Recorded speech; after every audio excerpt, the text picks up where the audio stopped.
Bom dia! Lindo, maravilhoso e abençoado dia na presença de Deus. Estamos no dia 15 do Antigo Testamento no projeto Bíblia para Iniciantes com LP Machado.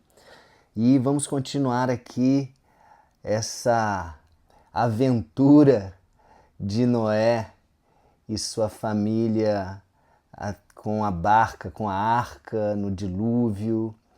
No capítulo 8, depois de a arca ter boiado e ter protegido a família de Noé e todos aqueles animais, os puros que foram levados, 7 casais de cada, e os impuros que foram levados um casal apenas, e estavam todos ali naquela grande arca, um grande caixote que não tinha leme, que não tinha como saber o que estava acontecendo lá fora, tinha bastante sistema de ventilação de ar lá. Eu pude constatar isso na réplica lá em Kentucky, quando eu fui com a minha esposa lá, e foi bem interessante ver como que Deus dá todos os direcionamentos para aqueles que andam em comunhão com Ele, né? Direcionamentos perfeitos para trazer proteção, para trazer provisão, tudo que nós precisamos está em Deus. E Noé tinha comunhão, obedeceu a Deus em tudo, e a gente aprendeu, né, nesses dias para trás aí. E agora, a partir do capítulo 8, a gente vai entrar na questão do fim do dilúvio, né? Então, no capítulo 8, versículo 1, Deus diz assim: Então Deus lembrou de Noé e de todos os animais que estavam com ele na barca. Eu creio que esse verbo lembrou aqui não é, ele tinha esquecido, não. Ele olhou para Noé, né, e todos aqueles animais que estavam na barca, e Deus fez com que um vento soprasse sobre a terra. Olha aí, um vento soprasse sobre a terra.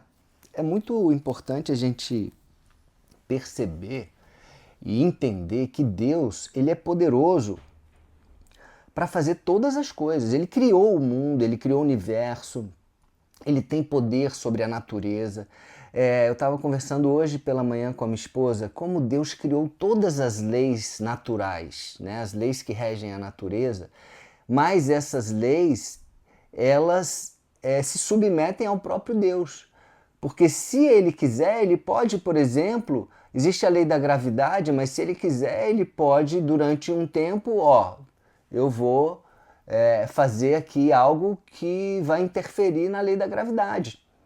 Isso se chama o quê? Milagre. É algo que a gente não consegue explicar pela física, pela ciência, pela lógica humana. Por quê? Porque Deus, ele é soberano. Desculpa aí os latidos do cachorro, da Cindy, mas vamos continuando aqui, acho que não vai atrapalhar não. Então Deus fez com que o vento soprasse, né? Ele é soberano sobre a natureza, o vento soprou sobre a terra e a água começou a baixar. Simples assim. Mas como que Deus fez isso? Não interessa, Deus, ele pode tudo, ele é todo poderoso. É isso que a gente tem que entender. Lendo a Bíblia, a gente vai encontrar situações que a gente não vai conseguir explicar com a lógica humana. Né? Quando Deus abriu o Mar Vermelho, por exemplo. Mas como que isso aconteceu? Não interessa. Né? Deus é todo poderoso e é importante que a gente entenda isso, para que nós possamos entender a soberania de Deus, não só sobre toda a natureza, mas sobre as nossas vidas também. Amém? E Deus fez a água baixar, a água começou a baixar. Versículo 2: As fontes do grande mar e as janelas do céu se fecharam. Lembra, as fontes do grande mar, aquela underground waters, né, que eu prefiro a tradução em inglês, que é as águas de debaixo da terra. Ele fechou ali aquelas águas que estavam vindo debaixo da terra, como se fossem vários poços que foram furados, muito mais do que isso, né? Mas eu fico imaginando, o homem quando fura um poço, ele vai lá para debaixo da terra e daqui a pouco começa a jorrar água. Naquele tempo, Deus quis que jorrasse água debaixo da terra e ele abriu, né, essas fontes debaixo da terra, começou a vir água debaixo da terra e abriu as comportas do céu, as janelas do céu e começou a chover. Então, nesse versículo aqui, ele diz que Deus fechou. Ele simplesmente fechou, não vai mais, as fontes não vão ser fechadas, né? Os poços vão ser fechados. A gente vê algum termo assim na Bíblia, no Antigo Testamento, quando os poços são entulhados, né? Jogam entulhos lá para fechar poços, como uma forma de prejudicar outras pessoas, né? Os poços que foram abertos, né? Lá, que serviam de água potável, água boa para beber, para os animais e para as pessoas, algumas formas de prejudicar o povo inimigo, né, entre aspas, era entulhar. Então é como se Deus tivesse, não, vou fechar aqui os poços, né, as fontes, e vou fechar também as janelas dos céus. E parou de chover, então não vinha mais água nem de baixo, nem de cima, parou de chover. E durante 150 dias, né, versículo 3, a água foi baixando pouco a pouco. 150 dias. Logicamente por evaporação, né? Provavelmente, e a água ia penetrando também na terra. No dia 17 do 7º mês, a barca, né? Eu prefiro usar a arca parou na região montanhosa de Ararat. Onde fica essa região? Estava pesquisando aqui. Ela fica na Turquia, essa região fica na Turquia, leste, extremo leste da Turquia, fronteira ali com o Irã, perto do Irã. Tá? É uma região. Tá? Aqui não fala que parou na montanha de Ararat. Existe o Monte Ararat, né, que é o mais alto ali daquela região, com mais de 5.000 metros, mas não foi exatamente ali, é na região montanhosa, né, são várias montanhas ali que compõem essa região. Versículo 5. A água continuou a baixar, até que no primeiro dia do 10º mês apareceram os das montanhas. Olha aí, o pico do Monte Ararat, né? E outras montanhas também. Versículo 6. No fim de 40 dias, Noé abriu a janela que havia feito na barca e soltou um corvo que ficou voando de um lado para o outro, esperando que a terra secasse. A gente sempre esquece desse corvo, né? Lembra da pomba, mas antes da pomba teve o corvo. Ó. Soltou um corvo antes. Versículo 8. Depois Noé soltou uma pomba, a fim de ver se a terra já estava seca, mas a pomba não achou lugar para pousar, porque a terra ainda estava toda coberta de água. Aí Noé estendeu a mão, pegou a pomba e pôs dentro da arca novamente.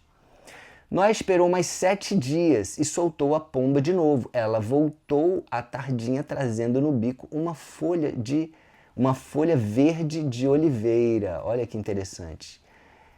Assim, Noé ficou sabendo que a água havia baixado. Muito legal, né? E ele esperou mais 7 dias e de novo soltou a pomba. Então, de 7 em 7 dias ele estava soltando e dessa vez ela não voltou. Vamos ficar por aqui, para ficar aqui no meio do capítulo. E no próximo estudo a gente volta aqui com essa história. Importante a gente entender que Noé foi um homem que confiou demais em Deus, gente. Imagina ele, esposa, 3 filhos, 3 noras, aquele tanto de animal naquela arca, naquele caixotão, naquela situação, sem saber o que estava acontecendo lá fora. Ele construiu uma janelinha, né, que ele soltava ali o corvo, depois a pomba e tal. Tinha uma cobertura, no próximo estudo a gente vai ver que ele vai tirar depois, né, que quando ele vê que a pomba voltou, não voltou mais, né, ou seja, e Deus dá a ordem também para Noé parar e tal. Mas como que é essa comunhão que Noé tinha com Deus? Como que ele confiava tanto em Deus? Por quê? Porque ele conhecia Deus profundamente. E é essa lição que a gente tem que trazer para as nossas vidas. Como que a gente vai confiar em alguém que a gente não conhece? É importante você buscar essa comunhão com Deus, porque se você não conhecer a Deus profundamente, você não vai confiar nele nas situações mais desafiadoras da sua vida que você vai passar. E todos nós passamos por situações desafiadoras. E Noé confiou por quê? Porque ele conhecia a Deus profundamente, ele tinha comunhão. Tá? Então vamos buscar essa comunhão com Deus diariamente. Tá? Busque a palavra de Deus, converse com Deus, contemple a criação perfeita de Deus, que é a natureza. Invista tempo no seu relacionamento com Deus. Isso é tão importante para qualquer relacionamento. Se você é casado, se você é casada, se você não investir tempo no relacionamento com seu cônjuge, isso vai acabar esfriando, vai acabar morrendo. Invista tempo nos seus relacionamentos mais importantes. E o mais importante deles, qual é? Dos seus relacionamentos com Deus.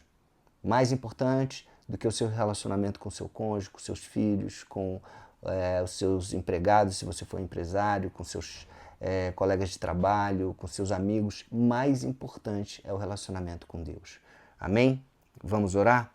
Pai amado, muito, muito obrigado por ser um Deus tão poderoso, tão maravilhoso, que nos ama tanto, que nos quer o melhor para nós, que nos direciona, que nos capacita, que não nos deixa sós, que não nos deixa às cegas, que nos dá direção, nos ilumina o caminho, nos dá provisão. Tudo que nós necessitamos está em Ti. Nós reconhecemos a Tua soberania sobre as nossas vidas, Pai. Reconhecemos que Tu és o Deus Todo-Poderoso.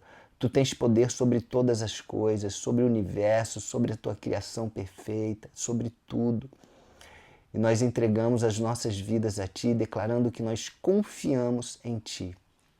Obrigado por ter enviado Jesus. Obrigado, Jesus, pelo Teu sacrifício naquela cruz, por dar o Seu sangue por nós, que paga pelos nossos pecados. Obrigado por ter enviado o Espírito Santo. Obrigado, Espírito Santo, por estar conosco todos os dias, nos capacitando, nos direcionando, nos convencendo do pecado e nos trazendo a direção. Amém?